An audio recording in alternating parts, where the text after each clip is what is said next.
قصة المجد في كتاب الريال خط تفاصيلها بماء الذهب روائي كروي كبير اسمه زيدان.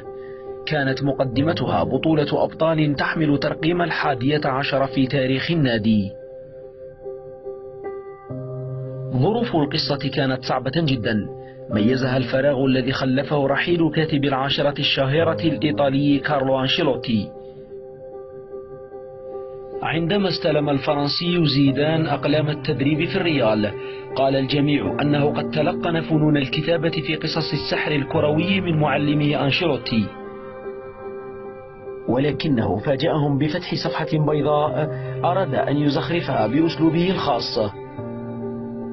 وبرهن التلميذ أنه أذكى من أستاذه حين واصل السرد في فصول القصة للموسم الثاني على التوالي، ولم يتوقف عن طرح فكره الكروي في دوري الأبطال، حتى أنه أصاب بقلمه عين معلمه التي صوبت إلى اللقب وأخرجه من الحكاية في ربعها.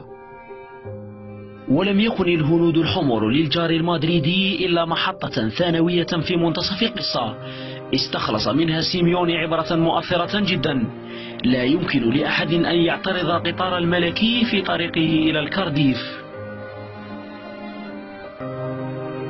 أما في داخل المملكة فقد أظهر زيدان بلاغة كروية كبيرة عبر من خلالها عن بسط هيمنته على الليغا، وأبان الأسطورة عن سعة خياله في تقديم عروض مستديرة، عروض كانت تلقيها فرقته على كل مسارح إسبانيا، فكان في بعض الأحيان يظهر البطل رونالدو ليبهر الجماهير بقوته المدمرة، وأحيانا أخرى كان يختار للعرض شخصياته الثانوية بقيادة أسينسيو وإسكو لتقمص دور عصابة باتت تنشر الرعب بين فرق المملكة. ختام القصة في الليغا، أراد زيدان أن يكتبها من بيت النادي السماوي مالاغا، وأعلن من هناك أنه أنهى فصلا من فصول رواية المجد مع الريال فيما يقل عن الموسمين، كان عنوانها أن الملكية مع زيدان بطل إسبانيا للمرة الثالثة بعد 30 في التاريخ.